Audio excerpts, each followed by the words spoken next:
The New York Jets, they played in the NFL's inaugural Black Friday game as they hosted the Dolphins. Quarterback Tim Boyle, he made his first start with gangrene, and it was not a memorable one as Miami dominated New York 34-13 as the Jets fall to 4-7 on the season. New York Post Sports columnist Mark Cannizzaro, he was in the building, and he joins me now to talk some gangrene football. Mark, happy Thanksgiving. I hope you had a good one, and I hope your food that you had and likely enjoyed wasn't ruined by this Jets performance. No, it was okay. Although you mentioned the inaugural Black Friday game, I think the Jets would rather they not have one until next year, it being the first one. But it is what it is, and I am still in the building, and it didn't ruin the too much food I ate yesterday, I can tell you that. Good. Glad it did not ruin that. We don't want that for anybody. Not good. But let's get into it, Mark. Zach Wilson, he was demoted to QB3 this week. Boyle made his first start in the Jets uniform. With him under center, the Jets, they had 50 yards of offense through the first three quarters. How should Jets fans feel about Boyle's performance today? And are the offensive struggles a product of bad QB play or more about the way the offense is being called?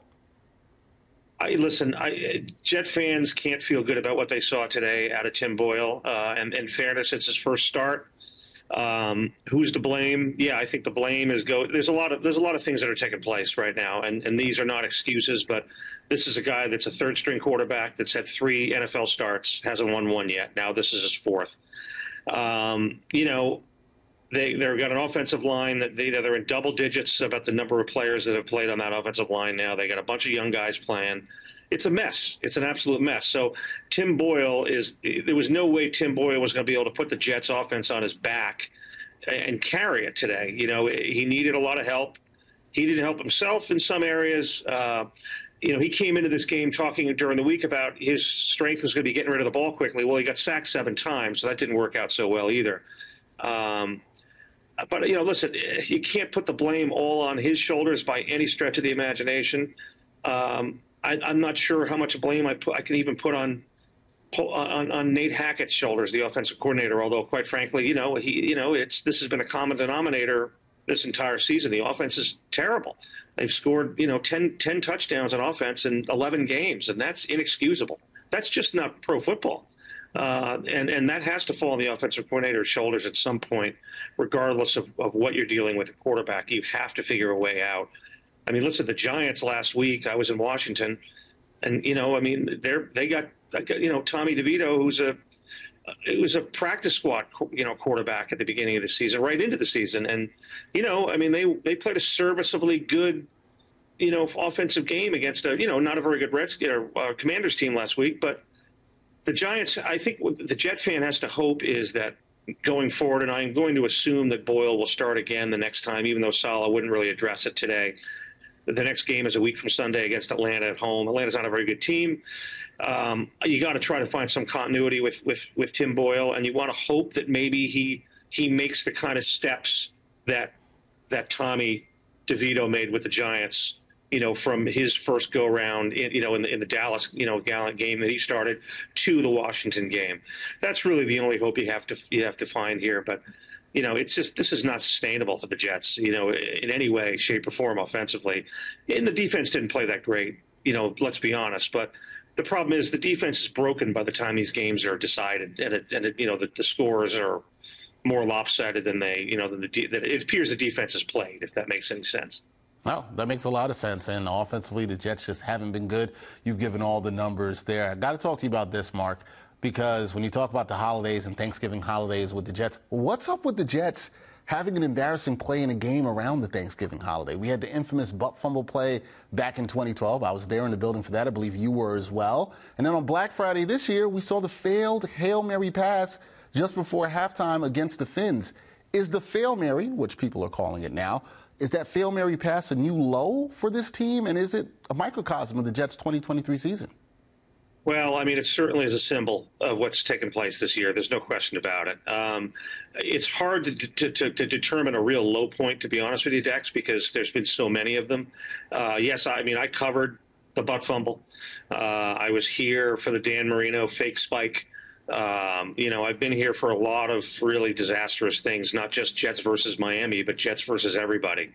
And yeah, it's funny. I asked Boyle after the game today about that Fail Mary, And he said he's never seen or been a part of anything like that. And all I could think of under my breath, without being rude, I didn't want to say it out loud, but I just wanted to say, welcome to the Jets, because that's the kind of stuff that occurs for you, when you're a member of the Jets. These kind of bizarro plays take place. And, in this case, listen, do I think the Jets were going to win that game, even going in down 10-6 at halftime? No, because I didn't have any faith that the offense was going to score a touchdown. But the bottom line is, that Brandon Echols, pick six got him to within 10-6 with the failed extra point, and at least they go into halftime with some hope. And anybody that's questioning, I was in that locker room afterwards, and a couple of my colleagues were questioning some of the players. Were you surprised that the Hail Mary was called? That is a textbook. You have to throw a Hail Mary on that throw. On that play. You're at basically the 50-yard line. Why would you kneel on the ball over there? Give your offense a chance to steal a touchdown, especially this offense that can't score a touchdown in the regular pace of play. So I have zero problem with Robert Saleh, who basically said he took responsibility in the locker room at halftime for calling that play, but that play is the only play that should be called in that circumstance. I don't care what the score is, what the situation is. And in this situation, even more so, because the Jets are so offensively challenged, you got to just heave one up there and hope you get something that bounces in somebody's chest. Unfortunately, in this case, it bounced to the wrong guy's chest, and nobody could tackle him. Yeah, and that just was an unfortunate play for the Jets, and you said there's been a lot of those in their history. Painful moment for the Jets fans. Okay, Mark, so the Jets, they're now 4-7. They have faint playoff hopes. Robert Saleh's squad now has lost 4 games in a row. We've seen late-season head coaching changes in this league before. So with the way things have gone this far, could the Jets head coach be on the hot seat right now? I don't think that he should be. I'm a Robert Saleh supporter. This is a very complicated situation here because Robert Saleh, let's be honest. The quarterback who's not playing right now, who's rehabbing his Achilles, is the one that's really running this team. Okay, let's be honest here. What Aaron Rodgers wants, he has gotten, and he's going to continue to get. And Aaron Rodgers is a huge supporter of Robert Saleh and the sorry, the lights just went out behind me. And that staff. Certainly Nate Hackett, who's one of his best friends. In a normal season, to be honest with you, Dex, the guy that really would be in the hot seat right now would be Hackett, as a guy who would be kind of take the scapegoat fall after the season. Some window dressing changes that teams make, right? But that guy's not going anywhere as long as Aaron Rodgers is going to come back and play next year. And I'm not so sure Robert is either. I don't think Robert should go anywhere either.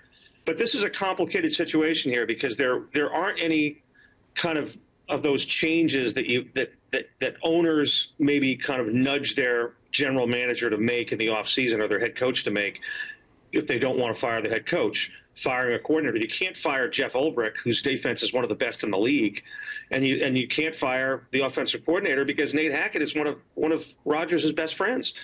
So that said, I don't really believe that Robert should be fired.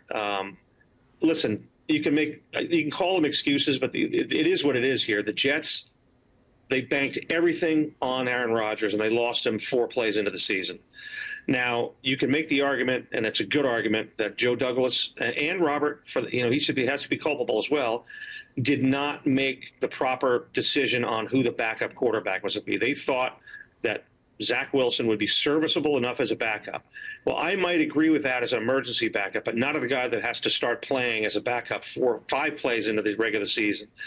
And that has absolutely crushed the Jets' hopes this year because this guy's just not an NFL quarterback. He's just not. And we don't know if Tim Boyle is. He's proven so far that he isn't.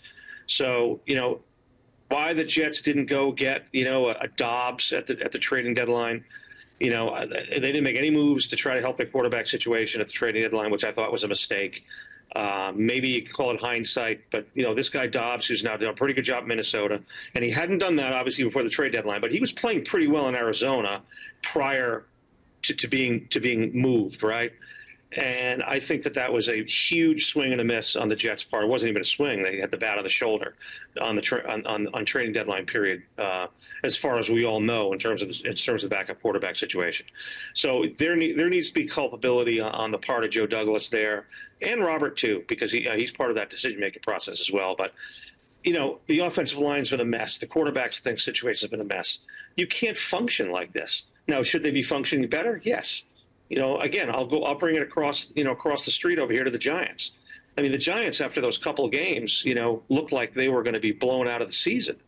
And they came back and Brian Daboll has righted the ship a little bit, and at least to some normalcy, and made that team at least competitive.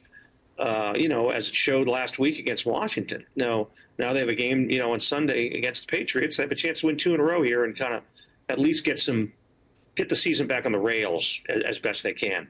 Right now, the Jets season is off the rails, and I don't think that Robert should be fired. I don't think he will be fired.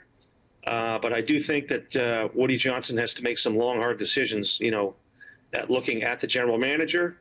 His record is pretty poor here since he got here, and he's been credited for some really good drafts, but boy, he has made some really bad moves as well. And talk about the Jets' record is 4-7 right now. As I said, the playoff hopes are very faint for Gang Green. That is Mark Cannizzaro, the great sports columnist for the New York Post, always with a great insight. Mark, good to see you. Hope you have a good rest of your holiday weekend. Thank you, sir. Thanks, Dex. We'll talk to you soon.